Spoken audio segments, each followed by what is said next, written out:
мақомот дурӯғ будани оморҳо ва гузоришҳои пешрафтро эътироф карданд. халифаи исмоилиҳо дар Хорух, ки маросими мотами Муҳаммад Боқирро раҳбарӣ карда буд, ба 5 соли зиндон маҳкум шуд. дар 3 соли охир шумораи довталабони идомаи таҳсил дар донишгоҳҳо ва омӯзишгоҳҳои Тоҷикистон қариб 13 000 нафар кам шудааст. раҳбари агентии омори назди раис ҷумҳури Тоҷикистон Ҳасанзода Гулнора вуҷуди оморҳои дурӯғ бо изофанависиро эътироф намуд ва аз он изҳори нигаронӣ кард. Ҳасанзода дар нишасти матбуотиаш гуфт, ҳолатҳои нодуруст ва изофа навиштан ҳамзамон сари вақт насупоридани омор ба назар мерасад ва нисбати онҳо чораҳои зарурӣ андешида шуда, аз ҷумла ҷаримабандӣ карда мешаванд. Ба гуфтаи ӯ, дар давраи ҳисободӣ 492 000 кормандони мақомоти гуногун бо даст доштанд ба чунин корҳо ошкор гардиданд, ки нисбати онҳо ҷарима дар ҳаҷми 227 000 сомонӣ баста шуда, аз ин миқдор 200 000-аш ба буҷаи давлат ворид карда шудааст. пешниҳоди омори дурӯғ дар вазорату идораҳои Тоҷикистон кайҳо ба анъана табдил шуда ва сатҳаш аз фантастикӣ ҳам болотар рафтааст. тибқи иттилои манобеи Паём, бархе аз изофанависиҳо бо дастури худи ҳукумати кишвар сурат мегирад. сабаби ин дастур ба сармоягузорони хориҷӣ нишон додани рушди иқтисодӣ, кам шудани сатҳи камбизоатӣ ва ғайра аст, то сармояву кӯмакҳои нав дарёфт карда шаванд. музаффар давлатмиров, халифаи маҳаллаи Тирҷит дар Хорух, ба 5 соли зиндони низомаш умумӣ маҳкум шудааст. давлатмиров рӯзи 26 июли соли 2022 дар суҳбат ба раёсати вилоятии Кумитаи давлатии амнияти миллии Тоҷикистон дар Бадахшон даъват шуда буд ва дигар барнагашт. ӯро баъди он суҳбат ба ҳабс гирифтанд ва аллакай баъди 1 ҳафта ҳукмашро бароварданд. шарҳи бештар аз ҳамкорам Сафия Воҳидова. рӯҳонии соҳиби эътибори пайравони мазҳаби исмоилӣ, халифаи маҳаллаи Тирчид дар Хорух, Музаффар Давлатмиров ба 5 соли зиндони низомаш умумӣ маҳкум шудааст. мақомот ҳукми халифа Музаффарро то ҳол шарҳ надоданд ва маълум нест, ки оё ӯ бар асоси кадом моддаи Кодекси ҷиноятии Тоҷикистон гунаҳкор дониста шуда ва маҳкум ба зиндон шудааст. дар ин бора хабаргузории Памир, Daily News иттилоъ дода, тафсилоте ба ҷуз хабари маҳкум ба зиндон шуданаш надодааст. хабаргузории Бомдод менависад, халифаи маҳаллаи Тирчид Музаффар Давлатмиров рӯзи 26 июли соли 2022 барои суҳбат ба раёсати вилояти Кумитаи давлатии амнияти миллии Тоҷикистон даъват шуда буд ва дигар барнагашт. ӯро билофосила баъди он суҳбат ба ҳабс гирифтанд ва аллакай баъди 1 ҳафта ҳукмашро бароварданд.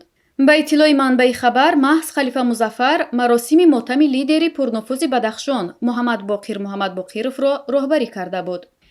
Муҳаммад Боқиров 22 майи соли 2022 дар Хорух кушта шуд.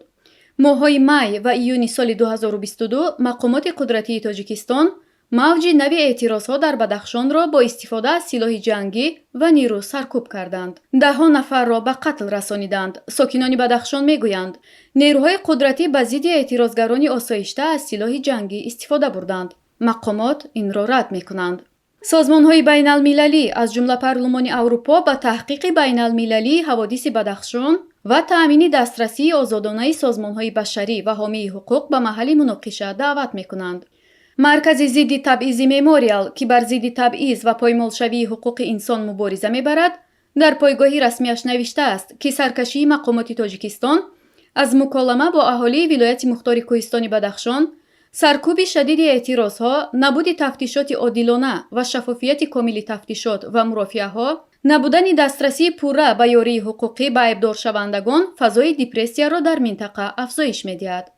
фаъолони помирӣ тахмин мезананд, ки таи 10 соли охир дар вилояти мухтори Кӯҳистони Бадахшон ҳудуди 75 нафар бар асари таъқиб кушта ва беш аз 2000 нафар помириҳо ба ҷавобгарӣ кашида шуданд.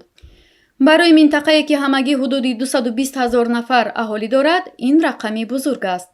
ҳанӯз қабл аз тазоҳурот, вилояти мухтори Кӯҳистони Бадахшон нисбат ба дигар минтақаҳои Тоҷикистон мушкилоти бештари иқтисодиро аз сар гузаронида буд. аммо ҳоло онҳое ки бо вуҷуди набуди ҷойи кор қаблан дар ватани худ боқӣ монданро авло медонистанд, бо вуҷуди ҳама мушкилот дар фикри муҳоҷират ҳастанд. дар 3 соли охир шумораи довталабони таҳсили олия ба хусус писарон дар донишгоҳҳои тоҷикистон қариб 13 000 нафар кам шудааст. Сабзали Ҷаъфарзода, раҳбари Маркази миллии тестӣ, дар нишасти матбуотиаш гуфт, ки агар соли 2020 теъдоди довталабон ба донишгоҳҳои кишвар бештар аз 100 000 нафар буд, пас имсол ин шумора то 82 000 камтар шудааст. Аз ҳамин 82 000 нафар танҳо 69 000 нафарашон ба имтиҳонҳо ҳозир шудаанд. раҳбари Маркази миллии тестӣ сабаби коҳиши довталабонро ба таҳсили ҷавонон дар хориҷа рабт дод. Ин ҳам дар ҳолест ки қабл аз пандемия ҳам теъдоди довталабон ба монанди имсол кам набуд. Аз ҷумла солҳои 2018 ва 2019 шумораи довталабон аз 90 000 бештар буд. аммо баъди қабули қонуни нав шумораи хоҳишмандони таҳсил дар мактабҳои олии Тоҷикистон то 82 000 нафар кам шуд. дар 3 соли ахир асосан шумораи довталабони писар дар донишгоҳҳо кам шудааст.